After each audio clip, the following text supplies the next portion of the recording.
I did a digital detox in January. At first, I felt anxious. Like I was like, I need to check my phone, but it's important to step away from that because yes, phones are important, but when we're staring at our phones all the time, we're missing out on all the really amazing, beautiful things that are happening in our lives right in front of us. Welcome to Wild Development Studio. Join us as we venture into the breathtaking realm of wildlife arts and untamed adventures. With captivating stories from the field and ideas to dive into the visual arts, we'll ignite your passion for conservation. Get ready to develop something wild. Welcome to Wild Developments. I'm your guide, Lauren. Today we're talking to Gabrielle Juliano-Villani. With a successful track record of coaching in the SBA and scaling her group practice to 7 figures, Gabrielle is not just an expert. She's a mentor who understands the challenges that therapists face. After onboarding enough people to thoroughly test a smooth onboarding process, she is excited to help other therapists effortlessly expand their practice. As an international speaker, coach, stress specialist, and retreat leader, Gabrielle brings a unique blend of experience and expertise to guide you through the complexities of group practice development. Gabrielle, thank you so much for being here today. Thank you for having me. I'm really excited to chat with you. Me too. I know nature plays a big part of what you do now, leading retreats, but first I want to dive into your past and being a licensed clinical social worker. I was in a burnout situation too. And I think it's important to remember why we got started and where we were before the burnout and why we put up with all that bull crap for so long until we couldn't take it anymore. So why did you want to be a social worker and what was that like? So I had always I had like 2 very different career paths, actually. I shouldn't say always. When I first went to college, I was like, I either want to be a psychologist and I want to work with high risk kids, don't know where that came from, or I want to work in the fashion industry. 2 completely different things. And I decided to go with fashion industry because I was like 17 and I didn't know any better. So that's where I started. I actually went to school for fashion merchandising in New York first, and I absolutely hated it. I was like, this is not for me. I'm too sensitive. I'm not good with it's very competitive. I'm not competitive like that. And it just didn't feel like a good fit for me. And actually, when I was in New York, I met a friend who was a social worker and he was working with kids in foster care. And I was like, that sounds like something that I want to do. I want to make a difference. And I think that was the biggest piece that was missing when I was working in fashion is I was like, I didn't feel like I was giving anything and I didn't really have a purpose. It didn't feel like it had deeper meaning. So that is how I got started in social work. So what did you absolutely love about the job? It's fast paced. And so that's good for some people, bad for others. For me, I really enjoy that and still enjoy that I've created a life where I still get to do that. So in social work, every day is always different. Nothing is ever the same. You're working with different people. You're working with different industries. You're out in the field a lot. So it's always different. And I really liked that. And I love too that I was able to help people and I was able to see that help. Not always, but a lot of times, with my kids, when I was working in child protective services, if they were in foster care, I got to see them go back home to their parents. And so it was really rewarding. And again, I liked that it was always different and I wasn't just sitting in front of a desk every day. At what point did you realize that you couldn't do that anymore? If you can talk about that part of your story.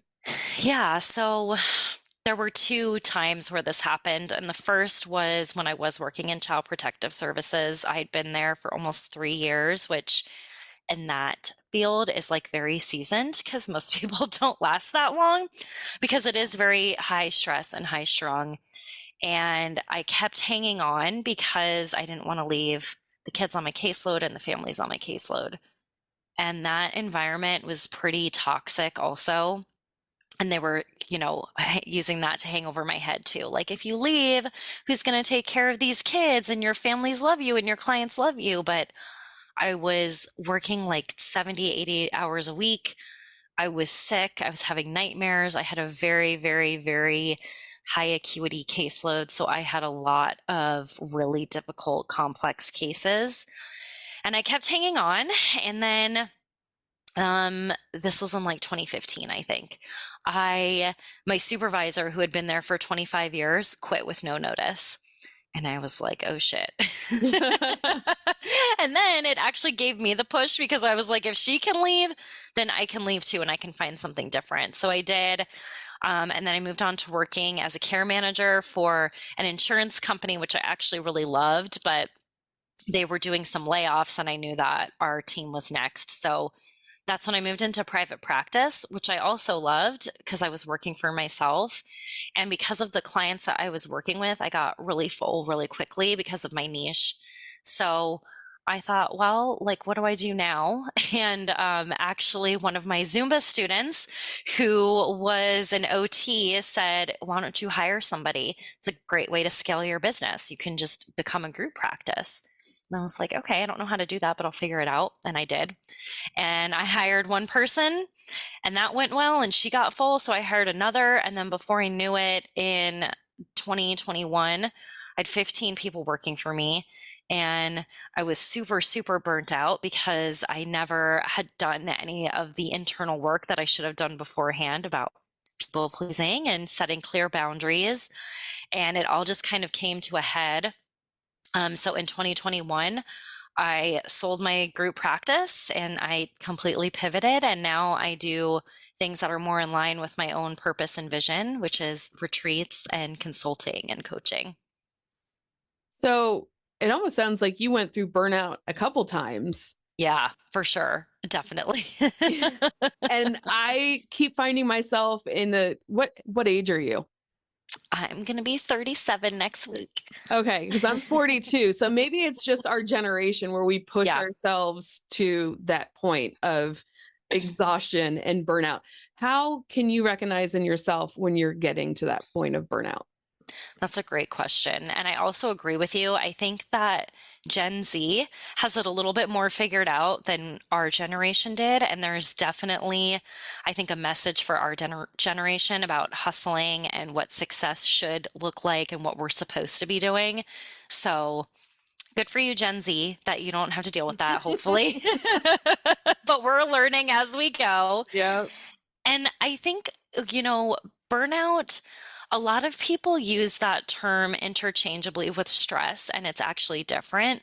So stress is too much and like always going, going, going, like the hustling. And burnout is actually the opposite of that. Burnout is not enough. So burnout is more like being numb. For me, the biggest things that I noticed were apathy. So that was a really big red flag, especially being a therapist where I'm supposed to be holding space for my clients and listening to their stories and helping them move through things. I would be like, when is this session going to be over? I can't like sit here and listen to this anymore. If my team needed me, it was like, I don't care.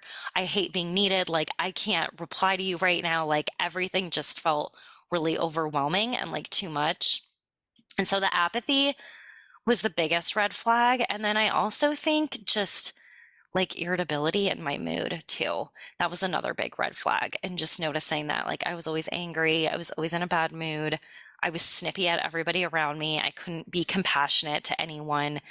Everything just felt really overwhelming. And that's just kind of when I realized, like, I actually remember one day I woke up and I was like, I just want to throw my phone against the wall. Like, I just want to burn this all down. I can't do it anymore. Mm-hmm. And I was like, I don't want to live like that. That's not really living or engaging, right? And so that was like my wake up call, I guess. So what did you do to try and get over that? Once you've recognized that in yourself that you were feeling that burnout, you made some changes. I mean, sometimes it's been almost 4 years. I still feel like I'm recovering from burnout. What are some things that you did to recover? I agree with that. I think I started feeling burned out in 2020 and now it's 2024 and I still struggle with that sometimes too. So I think it's important to remember that it was a pattern that took a really long time to get there and it takes a long time to undo it also. So the things that help me are actually all really small things. And so I think people think there's like this big, amazing thing that happens, but it really was just a lot of small things. Going on a retreat was really helpful to me. Um, and also learning about myself and learning about my own values. I did a lot of work on like, what do I actually want my life to look like? What lights me up? What gets me excited? How can I make sure that I'm doing those things every single day? Or how do I make sure that like my career, my job, whatever is aligned with those?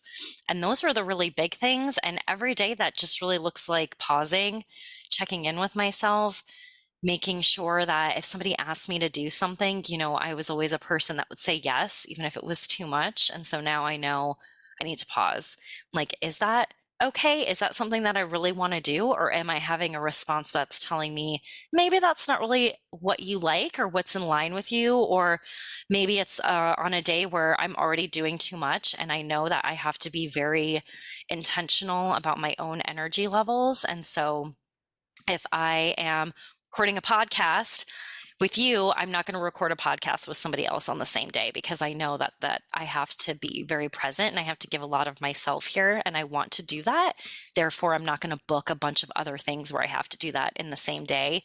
And of course, I know that I'm very privileged that I can work in that way and not everybody can, but there are still ways that you can pay attention to your own energy levels and create things that work best for you. So those are some ways. My energy, again, is a really big one. I know that I'm lucky enough to live in a place where it's sunny a lot of the year and warm. And so taking walks, being outside, getting morning sunlight is hugely, hugely important to me. And again, I know that sounds really small, but if I don't get sun in the morning, it makes a very big difference in my mood.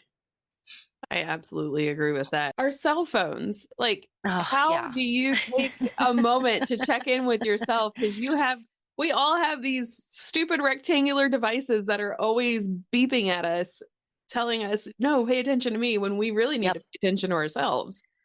This is such a good point. And it's so funny that you bring that up because I literally wrote an email this morning to my email list about how we're like addicted to our screens. And I mean, I'm no exception.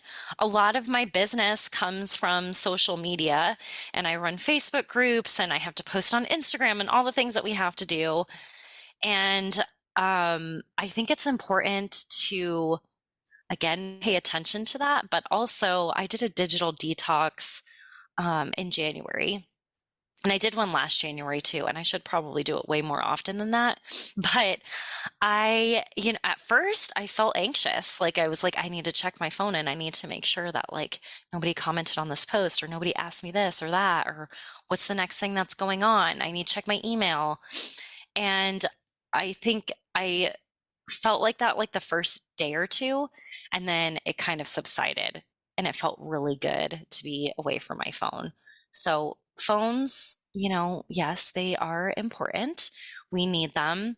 But when I did that digital detox, nothing bad happened. Nobody died. Nobody couldn't get a hold of me if they needed to. My business did not flounder, and I have things in place to help with that. I have, automations and processes and people that help me. But it's important to step away from that because yes, phones are important, but when we're staring at our phones all the time, we're missing out on all the really amazing, beautiful things that are happening in our lives right in front of us. Absolutely. I'm taking a class on forest bathing, and part of that was there's a whole section on digital detox, and they suggested 4 days. And I'm like, I don't know that I could go 4 days without looking at my phone. Is that how long you did it for? I did it for probably, yeah, I think it was like 4 or 5 days. Wow. And it's hard. And also last year in January, I was kind of forced into it because where we were traveling and we were in the Cook Islands, which is far, far away, and they don't really have great Wi-Fi there. And so my phone just doesn't work. So there was nothing to do except for use it to take pictures. That's my plan then. I'm going to get Yes. Cook Islands. I approve of that. I agree with that. It's the only way. but it does help. And kind of the same thing this January too. I was in Belize and where we were staying didn't have great Wi-Fi either, so I couldn't really check. That's a good Sometimes way that's to what you do it. need. Yeah. Yeah. Well, I mean, and you know all about that with leading retreats. So what inspired you to start leading retreats? So I was really inspired because of the retreat that I had been on and how much it helped me. And I could see that it really does make a difference. So I think if you're on the outside looking in, you might be like, what can you do in like a couple of days? That can't really make a big difference, but it actually does. And so that helped me see that, like, yes, when you do take a step back from your real life, doesn't fix everything, right? Like, you still have to go back and the Mm. emails will be there and your phone will be there and whatever. But being on a retreat really gives you the space and time to step back from the everyday and to be kind of like in a vacuum where you can learn more about yourself, tune into yourself, connect with others, and really learn the skills that you need to go back to manage your stress better. And I think that was the biggest thing that I noticed too is like, we don't have time or we don't prioritize it. And so we just kind of are going through the motions every single day and we're on autopilot. But when you can take a step back and prioritize yourself and have that space to integrate and also in a different environment is huge Mm. because a lot of us work from home or we're just like in our day to day, right? But if you can go to a place that's new and different, the energy is different, the nature is different, and that plays a huge part in all of it too. And what type of person are these retreats good for? They are good for anybody who is struggling with managing their stress, anybody who feels burnt out or who has been burnt out before, or if you're looking to just really do deeper self-care. So my retreats, I call it, that it focuses on real self-care because self-care has been like so watered down and everybody is like, oh, get a massage or take a bubble bath, but that doesn't solve things, right? So my retreats really focus on nervous system regulation, which is important because that's how we manage our emotions, and everybody has a nervous system. Um, and there's men and women that come, and I know that sounds really broad, but usually the people that come to my retreats are high achievers, people that are always going, and people that really want to do the deeper work and take a step back. Yeah, I find that because I signed myself up for like local retreats and I'm like, this is my excuse Hmm. to put it like because I'm always go, go, go, go, and I don't know how to stop. So I definitely use that retreat time as a way to unplug from everything. Can you talk about some of the healing and wellness benefits that happen during your retreats? I know you talked about Belize. What are some of the benefits of being in nature down there? Oh, God, it's so beautiful. And I love that, especially with Belize. I mean, you can have an amazing retreat in so many places, but what I love about Belize is that it's very easy to get to for most of us. So if you're in North America and the US and Canada, it's a really easy, like 4 hour flight from most Oh, wow. places. And it's a central time zone, so you're not like having to go back or forward 6 hours, which that makes a really big difference too. Hmm. And of course, it's beautiful. It's a newer country. It's a little bit smaller. The vibe is similar to Costa Rica, but I like to say it's like a little bit more rustic. So it's not as like bougie as some of the places in Costa Rica, and that's actually what I really like about it. And you have the jungle and the coast, which I also really love. So the one I just did in January, we were in the jungle. We were on the McCall River. We had all of these amazing birds and animals coming to visit us every day at breakfast and at dinner. And the pool is like this infinity pool and you're overlooking the river. And I remember laying there next to one of the participants and, we were sunbathing and just talking. And she was like, look at the green trees next to the bright blue sky and look how stunning that is. Like those are little moments that we call glimmers that make a huge, huge difference in your stress and just being mindful. And then, of course, the one that I'm hosting in June is on the coast. It's on a private island resort. So we have the ocean and lots of other different animals. But I mean, there's tons of research that if people don't know that blue and green are actually very calming to your body and to your mind. And so being surrounded by that is hugely important.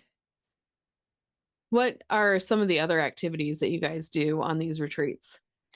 So in the one in the jungle, we did some river tubing, which was really cool. We went to some Mayan temples. We hiked to the Belize Botanic Gardens, and saw all of the really cool indigenous plants that are local to Belize. And we also had a Mayan shaman come and do a blessing for us. And then in June, we will also have some cultural things that will be happening. With some local Belizeans who will come and do some drumming and teach us more about the culture there.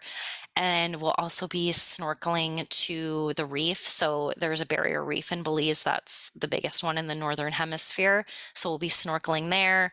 We'll be paddle boarding and kayaking together. And then we will also do some stargazing because there's no light pollution. So you can actually see all the beautiful planets and stars in the night sky. Man, well, how many people do you take on your retreat? They're small and intimate, and I plan to keep them that way. So no more than like 12 to 14, but I actually really prefer like 8 to 10 is kind of the sweet spot. So I talked to somebody a couple weeks ago and he does photography trips and they still meet once a year and they stay in contact with each other. I imagine traveling to someplace as beautiful as Belize, you guys really form a connection. Do you still stay in contact with some of the people that have been on the retreats? Yes, and that's actually one of the best things that come out of it, actually, I find, is the connection. And we think in the retreat, like all of these activities and all of the, the sound healing and the group coaching and all those things that I do are like the most important, but it's really the connection and the community and the things that happen outside of those moments that I find are strongest. And we have a WhatsApp chat and we're still talking in there. We're sharing a lot of recipes because the food was also really amazing. So we're like sharing all the like smoothies that we learned to make there and like this Belizean chicken soup that is so good. And yeah, so we're all super connected still and still talking in our WhatsApp and also on social media, which is really cool to see. That's fantastic. Because then, you can go on a vacation and then once it's over, it's over. But when you have an experience with other people like that and you've built that community, I mean, that's priceless. It really is. And it's really just it's so special and it's so magical. And it's not something that you can just recreate every day. What has been your favorite activity to do in nature, either during the retreat or on your own? Oh, that's a good question. I think it's interesting because I am such an ocean person and I like being on the water. And so I really love doing water activities. I love paddleboarding. I like to surf. But I actually just really love both on retreats and not just being mindful and being outside. And so that might just be like a quick walk or a quick hike.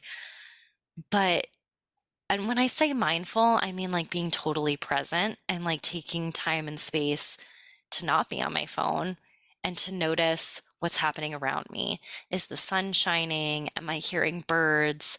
What am I seeing? Like those moments they just make such a big difference. Again, like I said earlier, in my mood. And I think it's just so important because we don't stop to do that very often. I definitely agree. Let's see. Do you have a favorite memory in nature? Ooh, I do. And I mean, I have a lot, but I'm thinking most recently, I just came back from Colombia and my friend there was getting married. And we did some really amazing things in nature. And the one that just came to mind was we did a coffee tour. And in Colombia, they still hand pick all the cherries to be roasted into the beans. Wow. And we did that experience, and it was just very eye-opening. First of all, it was super meditative because you're just in this field, like looking for the correct, they have to be dark red. So you're like looking for the dark red ones to pick and put them in your little basket. And so that whole thing was very meditative, but it was also just perspective that like, this is where the coffee comes from that I'm drinking every single morning. Somebody is out here hand picking it. Puts a whole new gratitude on your cup of coffee in the morning. Yes, for sure. Man, I wonder what they need to wake up in the morning. I know, and they're out there early too because it's so hot. And so like that was the other thing is like the sun is like beating down on us and we were only doing that for like 20 minutes instead of hours, you know? So it Wow. was just really eye-opening. Have you had a moment outdoors where you had to face some sort of obstacle, planned or unexpected, and you overcame that obstacle, if I can talk, and how did you come out on the other side of it? Yeah, I'm trying to think of something that's maybe not so intense, but the first one that I thought of actually was my husband and I were hiking when we used to live in Colorado. Um, this was probably like 10 years ago. And we were hiking up to, I think it's called Bailey Lake. I can't remember. But anyway, it's like a 2 mile, well, 4 mile out and back. And it's very remote. And we were the only people up there. And we got a little bit off trail. And that was kind of scary. And we were like a little bit confused about where we needed to go. And I'm like trying to use the compass on my phone, but I'm like all turned around. And it was almost sunset, which was also really scary. So it was like a little bit later in the day. And I was looking at my phone for the compass. And then I look up and a mama moose was standing like close, like within 10, 12 feet. And she Oh my had her gosh. two little babies with her. And I was like, oh shit. Like if you've never been close to a moose before, they're huge. And it was super intimidating because she was with her babies. And I was like, am I going to get like mauled down by this moose and die right now? And she was starting to do like the thing with her feet, like she was going to charge at me. So we just like didn't make eye contact and we were just still for a minute and she kind of checked us out and then they just moved on. So we Oh, made it and I lived. live to tell the tale. Oh man. It probably felt like an eternity standing there in front of this giant because they are huge. Yeah.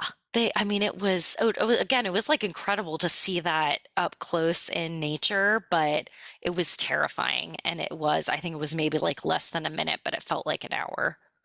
It sounds like you guys did the right thing. No eye contact, staying calm. Yeah.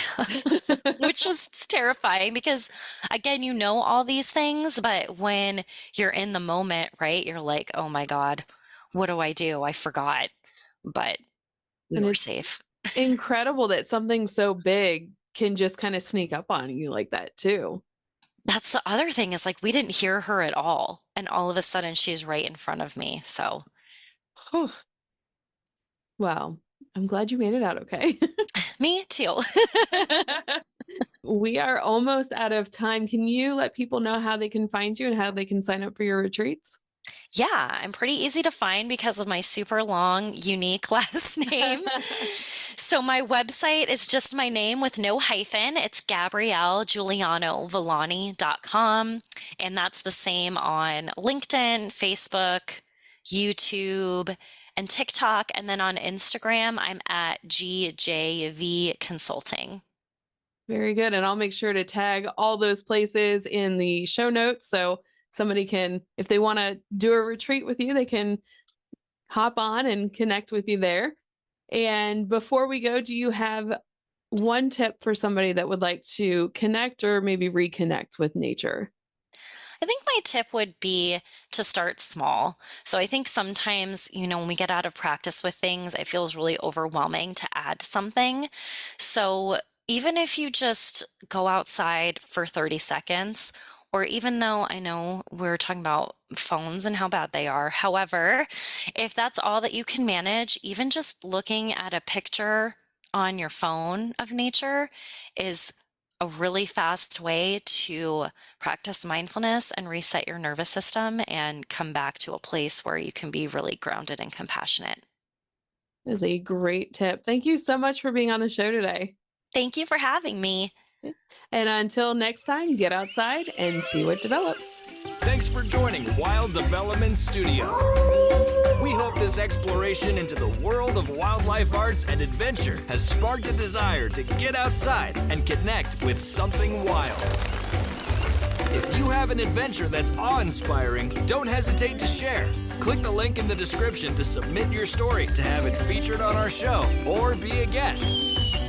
Until next time, keep connecting to the wild and see what develops. The views, opinions, and statements expressed by individuals during Wild Development Studio productions do not necessarily reflect the views or opinions of Wild Development Studio or its affiliates. Participation in any activities, expeditions, or adventures discussed or promoted during our content may involve inherent risks. It is strongly advised that individuals conduct thorough research, seek professional guidance, and take all necessary precautions before engaging in any such activities. Wild Development Studio, its representatives, or employees shall not be held responsible for any injury, loss, damage, accident, or unforeseen incident that may occur as a result of participating in activities inspired by or discussed in our content. By choosing to engage with our content or act upon any information provided, individuals do so at their own risk and discretion.